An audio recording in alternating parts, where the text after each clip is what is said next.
In this video, I will show you what a prison looks like around 100 years ago here in Hokkaido, north of Japan.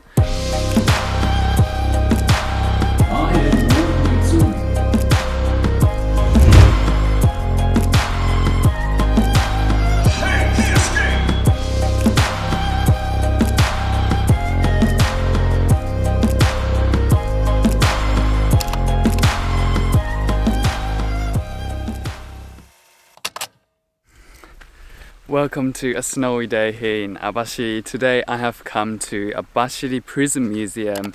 Let's go around the museum and learn about the history of Hokkaido. Let's go. Abashiri Prison was constructed in 1890s to hold more than 1,000 prisoners, maybe some Yakuzas. And yes, actually this place was used to film this Yakuza movie in 1960s that got very popular throughout Japan. And that is actually how this prison museum became very known in Japan. And the museum shows what the daily lives of prisoners was like. And they have a lot of buildings and structures, including the main prison building that has this very interesting shape. So today I will be going around to show you what it really is like. And I'm pretty excited. I've never been in a prison before, obviously because I'm a really good boy. It's actually pretty interesting because the original prison wasn't located here. It was actually down in the center of Abashiri, right next to the river, and that is where Abashiri prison now is located in. So basically what they did was they brought all the buildings up the hill in this location right now here. I really don't know how they brought all the buildings up here, but that's what they did. So even though this wasn't the real location at the time, they have all the buildings that they were using back then. And I should also mention that the admission fee is 1,100 yen, which is 8-9 euros, somewhere around there. So yeah, let's go and explore this prison. So here I am at the main gate of the museum. This museum is like an open air museum, so they have a lot of buildings in the land. And here we are at the meeting point of people, so the family come here. That's where people meet. So now you can see it's really interesting because they have this like fake people. I don't know how to call this thing. Mommy, I'm sorry. Building right here is administration building. It's listed in the government important cultural building of Japan. Oh, look, they have a shop right there. Also, another interesting fact is that because also the Russia was coming down south as well, they were really desperate for the Russians not coming down south.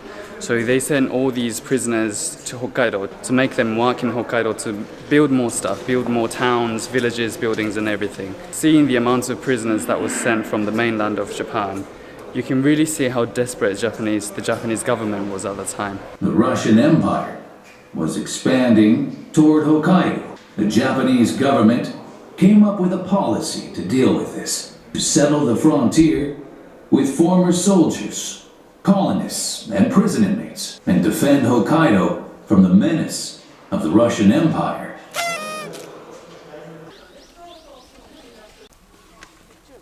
So this is what the Watergate used to look like I've said. The original prison was located right next to the river, so they were using the water to transport goods and stuff from other parts of Hokkaido. Nope, it's not a mushroom on his head, it's just a hat. So here is the Abashiri prison staff quarters. On both sides of the Abashiri river, there was 176 of these little houses for the guards at the time, and you can really tell how small and tiny their houses were for the guards and for their family. How interesting, guys, they even had miso and soy sauce production warehouse, and this allowed the prisoners to be self-sufficient and gave them more work. It's crazy, they're so Japanese, bro. Oh wow, this is huge, man. This is huge, and they like make miso like this. That is crazy. I mean, I love miso, so I don't actually mind working in this part of prison if I did some drugs. And they even have a recipe for miso and soy sauce. Welcome to Japan, bro. So this is a courthouse that was built in 1952 and used for 39 years. So let's go inside and check. So they obviously have different rooms for different purposes, and this one is, it says the independent courtroom. And this clothes is actually what the judge used to wear. To me, it looks like some sort of African tribal clothes. And the council courtroom is a little bit bigger than the other one. This one is interrogation room, and you can see the Yakuza sitting here. And the other room right here is the detention room. Is she crying over there? Okay guys, I love this. So these tiny houses you see here are temporary lodging for the prisoners that was working away from the main prison. So when they were constructing roads and stuff, doing a lot of work, not being able to come back to the prison just in one day, they made these tiny houses and they put the people, the prisoners, inside the lodge and made them sleep inside it. So if you go inside, it's really, really cool. And it's kind of scary as well. Look, all these people sleeping inside the lodge. You can really see how they used to sleep in a building like this, and it's so interesting. So probably like one guard and then like 20 prisoners inside it. 本物みたいですよね。怖いですよね。ドキッとしちゃうね。うん、する。本当ですか？ちょっと見てきますね。怖かったな。玄関まで来たな、ちゃんと。マジですか？ね、足のこことか。怖っ。They were just saying how real the dolls are. So, what? Shit, that scared me. He just talked. And mind you, we are in Hokkaido, so like, imagine having these places that is freezing cold in winter, and after a long day of work, they have to sleep in a place like this, which must be absolutely freezing. And they only have like one duvet. And apparently they used to call this kind of place like a moving prison. Move around as the work place moves. So this is an agricultural warehouse. And apparently at the time, Awashiri prison was really known all over Japan for its agriculture. It was a farming prison as well because, again, Hokkaido has a huge land. There's a lot of space to do farming and stuff. So this was the warehouse where they kept all these machineries and things that they were using to develop Hokkaido and to make a lot of vegetables and crops and stuff. It's pretty crazy though, because if you think about it, at the time there was no tractors or anything. So all the work had to be done with these like alien looking things, like this. In a freezing Hokkaido. Or maybe it was hot, I don't know. Guys, another warehouse for food, and this is for pickled vegetables called takuan.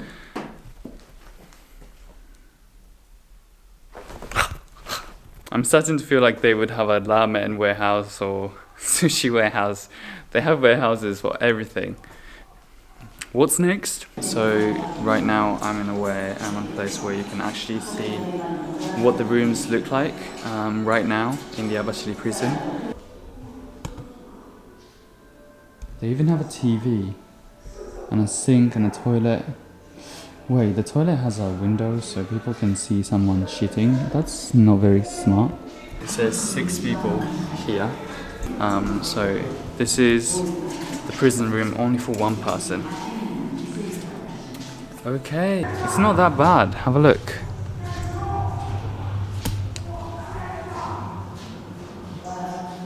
It was the late 1800s, and the threat of the Russian Empire was growing stronger.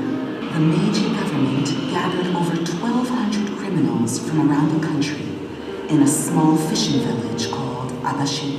They were ordered to construct a central military highway in defense against the Russian Empire. Hey you! Get back! Back! Escaped! Hey, he escaped! Quick, go after him! Unable to endure the hard labor, prisoners repeatedly tried to escape. Don't die! Let's go back! To Abashiri together! The 220-kilometer highway opened at the end of that year as initially planned.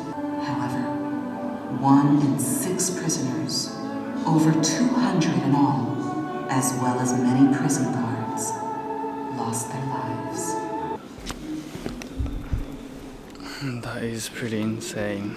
It really, really hurts me that many people had to die in the construction of this road in the middle of Hokkaido, and the harsh condition that they must have been in just thinking about it really makes me feel very sad. And yeah, I mean, 1 in 6 prisoners died, along with the other guards as well. I mean, imagine in Hokkaido, guys, in the middle of literally nowhere, they were making a road in the forests with no enough food, and in such short period of time they had to build and finish this project of making the road for the military. It's so insane. It's really crazy that they used to be taken like this, you know. And obviously the reason why they were wearing orange, the color of khaki, because they really stand out even when they escape, which is something that a lot of people try to do, you know. A lot of people try to escape from the forest, from the work, but because of the color of what they were wearing, they were easily found again and taken back to the workplace. Guys, imagine from Abashiri to Kitami Toge, Kitami Mountain, 163 kilometers. 1,115 people had to do this the whole way, guys, just in 8 months. And here's the amount of people that lost their lives. And here you can see the picture of people digging the ground in the hope of finding bones of people that was working and dying on the construction site.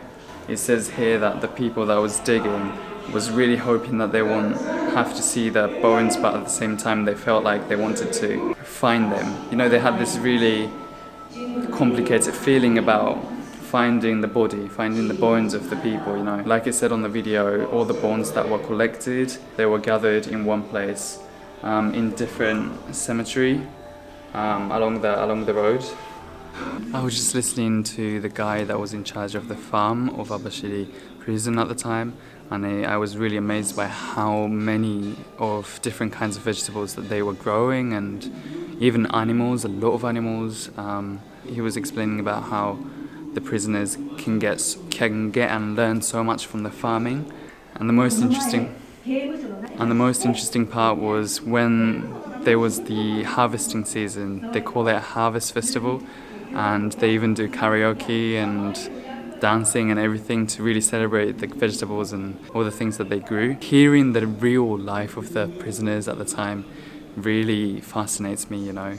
It just sounded so real, and yeah, it's really incredible. Oh guys, I absolutely loved this part of the museum. It was incredible. There was so much to see inside.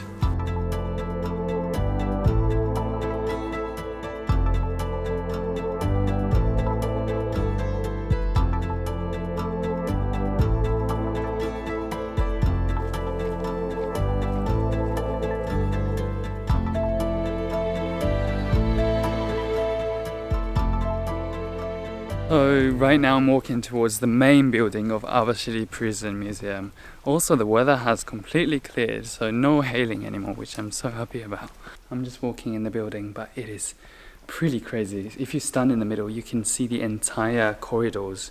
One on that side, one on that side, one on that side, one on the other side. It kind of does make sense, doesn't it? If you just like sit in the middle, then you can see the entire prison. I think that's pretty clever. Let's go walk around. I'm literally the only one in the entire building, so I'm a bit scared. So the way they made the wall, if you go stand inside and face that way, you cannot see inside.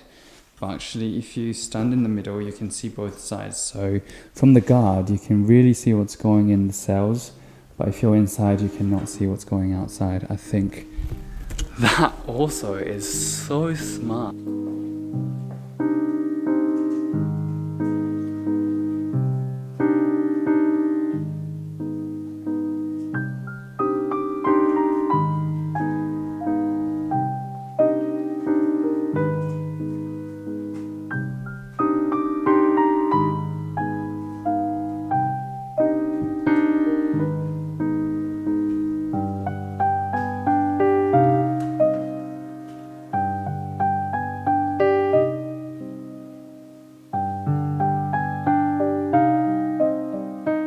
I was just reading a diary of the prison inmate at the time, and he was writing how it was not unusual at all when the temperature went down to -30, like that was a usual thing. And even when the heater was on, it was still like -7, 8 degrees. And also There's a doll of someone that tried to escape from this prison several times. He was pretty famous for prison breaking. So here is the main bathhouse for all prisoners. Let's go and have a look. I'm pretty curious to see.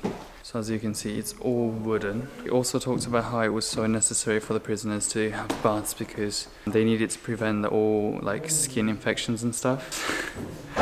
It's so funny. There's some yakuzas. Look, you got some tattoos on the back and checking if everything's fine.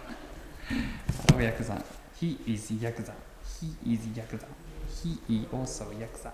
The area where people take clothes off is obviously very big and spacious. So these boards you see with some cool designs of Mount Fuji and stuff. Yeah, so these boards were on the roof. So prisoners would go have a bath and kind of look up to these. Pretty cool design, really cool. So this is the main lecture hall. They would tell the prisoners how important for them to be Buddhist, and the teacher or a monk would stand here and do like a preach. But guys, it seems like I've come to the end. So that was the final building and I'm just walking towards the exit. I really hope you enjoyed this museum as well as I did. I learned so much. Like, it was so interesting, not only about the prison but also the history of Hokkaido. It's really insane what the prisoners had to go through at that time, all the construction, development, everything. Without the prisoners, Hokkaido wouldn't be as developed as it is now, and there should be a huge respect towards them, you know. But one biggest thing I learned is to be a good boy, is to stay a good boy. I don't want to live in a place like this. It just seems so harsh. Like, obviously now it's very different, but I hope you enjoyed and I will see you in the next video, and thanks for watching.